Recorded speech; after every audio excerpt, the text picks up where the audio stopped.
Hello. Today I want to talk about how we know when to harvest trees. So, how do we know when to cut trees down in an optimal sense for timber? It's a fiercely complicated problem, actually. And I think I maybe want to start by talking about some of the complexities of the problem. One of the first complexities that you'll encounter is that we're not just cutting down trees for timber in general. There's a lot of different products that we can get out of trees. And those products, they sell for wildly different prices. So at the kind of the lowest level in the value chain, at least, what we can get out of trees is just pulpwood. It's just biomass or pulpwood. And this is the kind of material that we basically use to make paper or make cardboard or potentially make like little fuel pellets to burn and heat your house.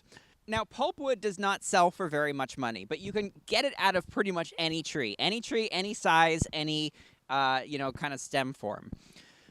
Further up the value chain, we have saw logs. And what I mean by saw logs is these are basically logs that we're going to use to build houses. So these are often like 2x4s or larger logs. Now, getting saw logs out of trees is worth considerably more than just getting pulpwood out of trees. And, as one might be able to intuit, you can't get a saw log out of a tree that's really small. So you have to basically grow your tree out to a certain size before you can get saw logs out of them. Now, beyond saw logs, for certain species, we have even higher value wood products. So veneer is a good example. Now, veneer logs are exceptionally large and straight trees that can be used for, flooring or for furniture creation or, basically anything that a human wants to look at because they're kind of aesthetically pleasing. Not all species are good for veneer. Generally, like hardwoods are best for veneer. And then, there's kind of more species-specific products as well. So, if you're looking at like a cedar, which I guess I don't have around here, then cedar is really good for shingles, is really good for potentially decking, but it's not particularly good for building houses out of. So you got all these products here.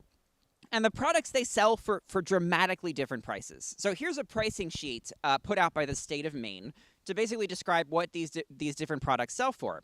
They've made it very easy to interpret because all of the units are different between the different products. But one thing that I want to note here is that going from one product to the next product up is that when you go from one product in the value chain to the next product up, you can often anticipate like a several-fold increase in the value of what you're getting off the forest. So when you go from pulpwood to sawlog, it's not unreasonable for you to get 4 or 5 times as much money from the forest. Now, I want to point out that if you're going from pulpwood to sawlog, what that generally means is growing a tree out until it's, greater than 12 to 15 centimeters in diameter. And the larger you grow the tree, the more types of saw logs you can get out of it. Actually, trees are kind of like three-dimensional puzzles in a sense. We have these sets of cylinders. Many times they're all kinds of wacky, and you have to kind of figure out what you can get out of these cylinders that'll be the most valuable products. Okay, so we've got this many-fold increase between each step up in products. If I'm looking at this product sheet, I might immediately think to myself, well, I should just grow the trees out until they're worth the most amount of money. But unfortunately, it's much more complicated than that. Even though going from like a 10-centimeter tree to a 15-centimeter tree may easily quadruple your returns, it takes an increasing amount of time for trees to grow as they get bigger. And I'm not necessarily talking about how trees grow in an S-curve here. This is actually different here. You see, trees themselves have a circular footprint, obviously, right? It's round. And thanks to the magic of geometry, every time you add a new layer with an equal amount of area to a circle, you increase the width of that circle a smaller and smaller amount each time. And that's because basically you have to distribute the same amount of growth each year over a larger area. So now we need to take a diversion into pizza math here. When you order a pizza that's supposed to be 16 inches large and the pizzeria gives you a 15-inch pizza, you might be thinking to yourself, oh, they gave me I lost 1/15 of the pizza that I paid for. No, that's not how circular geometry works. In reality, every extra inch that you add doesn't have a linear relationship in terms of area.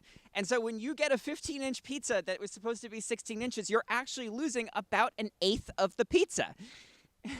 An entire pizza slice. And believe you me, I get just as upset about my local pizzeria ripping me off for pizza slices as I do about carbon projects. Setting pizza math aside, the reason that I say this is that trees don't continue to accrue diameter in a linear fashion. And even though it may, only take the doubling of the diameter of the tree in order for you to get like 8 times as much profit or more, that could take a very long time. So realistically, we have a lot of variables that we need to consider here when we're thinking about how to optimize for harvesting trees. So we've got the different wood products that we need to get out of trees. And those wood products come with sizes, right? So, your pulpwood is good from like 0 to 12 centimeters, and your saw logs are good from like 12 plus, and your veneer logs are going, good for, I don't know, 25 centimeters plus. So all of that needs to be considered, but those sizes and distributions will vary based on tree species. And the fact is, we probably do have multiple tree species in our forest. Tree species themselves grow at different rates. So we have another challenge there. Now, on top of that, we probably don't just have a monoculture that's even-aged. We might have an uneven-aged forest, kind of like this one, in which some trees are little and some trees are big. And maybe we want to go in and take out only the little trees, or maybe we want to go in and take out only the big trees and let some little trees regrow. And so it gets fiercely complicated. And when you start actually computing all the different scenarios, you can easily get to tens, if not hundreds of thousands of different scenarios for how to manage your forest. Okay, so how do we deal with all this complexity? Well, there's a lot of different strategies out there. The ways that most large timber companies do it is that they'll do really intense field surveys. So they'll create like really rigorous tree lists of what kind of trees they have in the forest. They'll plug those into growth models, run simulations of what might happen if they cut the trees down and what trees will grow back if they do so and when. And then they'll kind of optimize for the best solution. Now, you could imagine easily running like hundreds of thousands of these simulations. And so what they'll actually do is they'll use optimization software to manage all these different simulations and kind of converge upon the best one. One of the more popular optimization softwares out there in the United States that I think kind of has dominance in the market is called Woodstock by Remsoft. And so this is the program that they'll use to kind of run all these simulations and then find what the best outcome is in terms of when you should be cutting your trees and what sizes you should be cutting your trees in order to get the most off your land. Now, I do want to point out that it's not always the case that you should just go for the most expensive wood product that you could get out of your forest. For example, in Brazil, they're able to basically grow pulpwood trees like eucalyptus with a 7 or 8 year rotation. So every 7 or 8 years, they're able to grow full-grown eucalyptus, cut it down, and sell that for pulpwood, right? If they were to grow pine instead for saw logs, that may take them something like 30 years. So you can imagine how growing 4 different cycles of eucalyptus trees could be more valuable than growing 1 cycle for pine, even though saw log sells for more on a ton-for-ton basis. Okay, so that's the most sophisticated example. And these big timber companies out there, they have entire teams of people who are devoted to running these simulations and coming up with the optimal solution for how to manage their land. But realistically, we don't all have access to that. One of the more simple ways that you can go about estimating when to cut your trees is called biological rotation age. And the way that we can get at this is that if we have a monoculture, like a pine plantation, if we're able to core the tree and see how fast the tree is growing, what we'll observe is that because trees grow in an S-curve, as you let them grow bigger and bigger, they'll eventually start to slow down. And what we want to do is on that S-curve, we want to kind of catch the trees a little bit after the inflection point to make for the most optimal rotation age in order to get the most wood out of it and plant a new set of trees. So how do you catch that point, midway between the inflection point and the top of the curve here? The way to do it is basically to core the tree and take measurements of how fast the tree is growing every year. When the annual measurements, called the mean annual increment, sinks down and starts to decrease, that means that you've gone past the inflection point. Now, what we then do is we calculate the periodic annual increment. So the increment of how fast the tree is growing maybe over 5-year periods or 10-year periods. When the mean annual increment sinks below the periodic annual increment, that is to say, when the annual growth sinks below kind of the long-term average, that's when it's about time to cut your trees. That's the biological rotation age. And so that's kind of the simple way in which you can maybe manage a pine forest or an even-aged stand. But let's be honest, most forests are much more complicated than that, and we don't usually have this level of simplicity to deal with. Now, for that, we have to think about what we learned in the last video. Recall that forests go through a set of stages, and one of the stages that they spend the most time in is the stem exclusion phase. What this means is that when trees grow up from scratch, they eventually get to the point where they start competing with each other. This usually only takes a couple of years. When they are competing with each other, this is actually pretty bad from an efficiency point of view. For one thing, they're killing each other off. And a dead tree is not good for anybody. A dead tree is not good for carbon because that tree is going to decay and go back in the atmosphere. And a dead tree is sure not good for your timber profits. The other thing that happens when they start to kill each other is that the entire forest kind of slows down in growth because they put more resources into competing with each other than they do into creating leaves and creating more photosynthetic capacity for absorbing more carbon and growing bigger. In order to optimize for either carbon sequestration or for timber, what we kind of want to do is avoid situations where trees are killing each other. Well, how can we practically do that? In reality, the way that we do that is we go in and we cut down trees that we think are going to die. Okay, so how do we determine, when trees are going to start killing each other in order to prevent them from doing this? Well, for that, we use what's called a density management diagram. And so here it is. It's a very complicated chart, but let's look through it. Basically, the point of this chart is to show that when trees are really densely placed and they're large, they'll start to murder each other off. And if you leave trees, just in place, you may notice that trees, forests start very dense, and, by the time you get to an old-growth forest, they are not very dense. The trees are very large, and they're very well spaced apart. That's because they killed off all their neighbors. So, on the x-axis of the chart, what we're seeing is the number of trees, the trees per hectare or per acre. On the y-axis of the chart is the size of the trees. As the trees get larger, they encroach on each other's space, and they start to kill each other. So, let's look at some of the diagonal lines here. The deep back line in the top describes what would happen to the forest if you just left it in place. So a forest would start at the lower right-hand portion of this chart. It would start very dense with very small number of trees because it's a young forest. And the small number of trees would grow and grow and grow until they hit that black line. And when they hit that black line, that means that they're starting to compete with each other and starting to kill each other off. The forest would then follow that black line. And so, as the trees grow, there's less and less space for their neighbors. And by the time you get like a full-grown forest, like an old-growth forest or something like that, you have fewer trees that are large. So this black line, it represents what's going to happen no matter what if human beings aren't involved in forest management. So we want to avoid killing trees, right? Now, the dashed line below the black line refers to the maximum stem density that you can have before trees start murdering each other. So it's not just that trees murder each other. It's that there's like this wiggle room where like maybe you've got so many trees per hectare and they'll start killing each other off. But basically, at that dotted line, that's when they're all too tightly packed and starting to kill each other off. So for optimal timber extraction or even optimal carbon sequestration, you want to keep it below that dashed line. Now, I keep saying carbon sequestration, and the reason I say that is that if you count long-term wood products that you're taking off the land as something that's being locked up in carbon, for example, if you convert that wood into like a house that sticks around for hundreds of years, or if you bury that wood, or if you convert that wood to biochar, then realistically speaking, you're still sequestering carbon with the wood that you remove from the forest. Okay.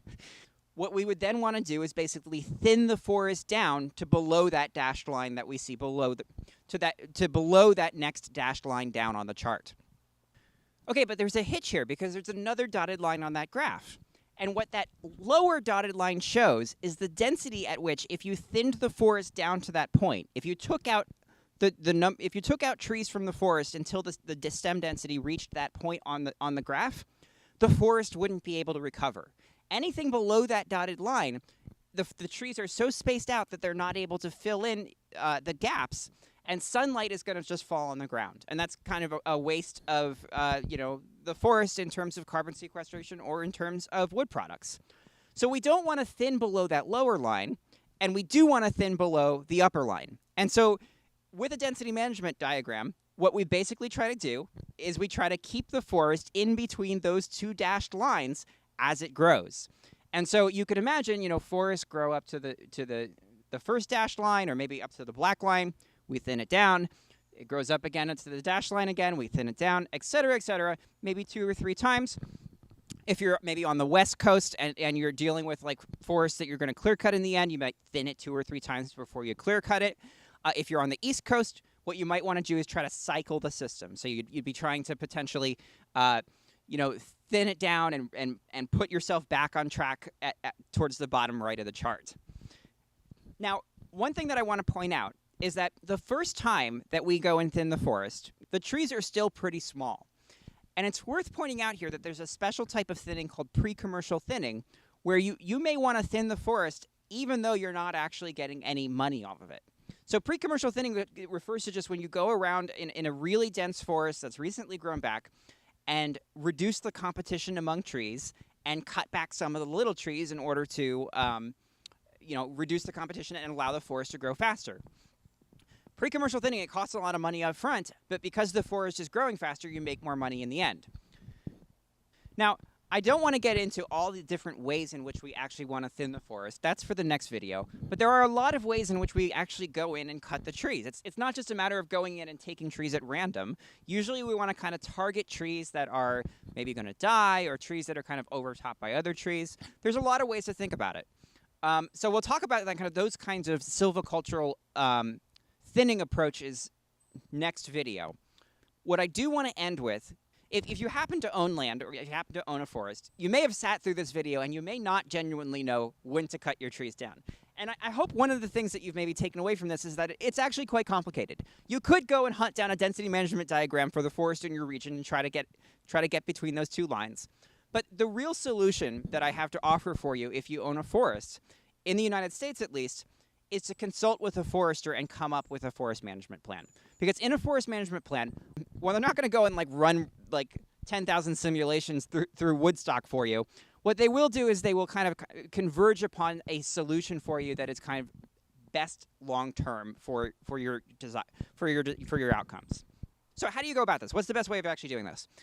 Generally speaking, in every state of the United States, foresters have to be certified. So you're looking for a state certified forester.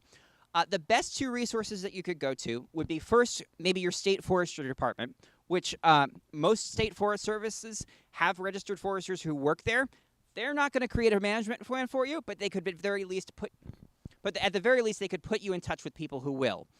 The other really great resource is that throughout the entire U.S. and in fact throughout most of the world, there are unions, like landowner unions, that represent people's best interests in terms of forest management. So, you have to look into which union is best for you based on where you are. This goes for the United States. This goes for Brazil. It goes for almost every country that if, there are these kind of private land unions that can kind of put you in touch with foresters who can create a forest management plan for you to kind of optimize the outcomes of your forest. This is really worth doing. It's worth doing for a number of reasons. First of all, most governments offer some sort of incentive to manage your forest more optimally. So a lot of states offer tax breaks to manage your forest land if you put it into a forest management plan. There's a lot of also incentives to do, good management practices. So the federal government, for example, right now, will pay you to do pre-commercial thinning on your land in order to get more timber off of your land in the long run. But I do have a word of warning, though.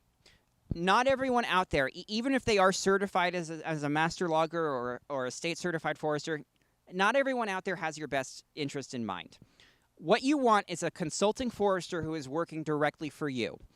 What you don't necessarily want is someone who's working on behalf of someone else. So a common scenario would be, for example, a state certified forester who is working for a mill or working for a log yard. These folks go around and their sole goal in life is to go and find timber and get timber off of people's land. So they're not going to be thinking to themselves, well, I should tell this guy to wait 10 years before he cuts his trees. They're going to be thinking to themselves, how can I get this guy's timber? So this is why it's kind of important to find kind of these impartial consulting foresters when you're kind of drafting up a plan. It is almost always worth it financially to create a forest management plan, especially here in the United States. It may cost several $100s. I mean, it may cost $500 or more. The long-term profits that you get from kind of optimizing the forest in that way will vastly exceed what you put into getting a forest management plan. The other pointer that I would give you is that whoever you do hire, your consulting forester, they should have a conversation with you about what you want out of the forest. I know that you might not want timber out of your forest. I do own forest land, and I'm not trying to optimize it for timber. If anything, I'm trying to optimize it for carbon. And so a good consulting forester should sit down with you and ask you, How do you value the aesthetics of the forest? Do you value having large trees, having walking spaces like this? Do you just value getting the most money out of the forest? Do you value carbon or wildlife? And they should walk you through all the different options that you have, because there are a lot of different options for managing the forest. You know, you don't have to manage very aggressively. You can manage very lightly and just take some trees that were going to die and, you know, just let the forest grow otherwise. There are carbon programs out there too. And so your consulting forester should bring up the fact that, you know, there are people who will pay you to keep your trees around potentially. So this is kind of a conversation that, you know, some foresters are good at having and some aren't, because we're not necessarily a very sociable bunch. But, you know, sit down and try to figure out what it is you really want off the land, and they can probably help you kind of optimize for whatever it is. Good luck out there. Tune in for the next video for how we cut trees. And in that, we'll be talking about, you know, the different types of forest management, like clear cutting and shelter woods and selective harvesting and all that stuff. Thanks.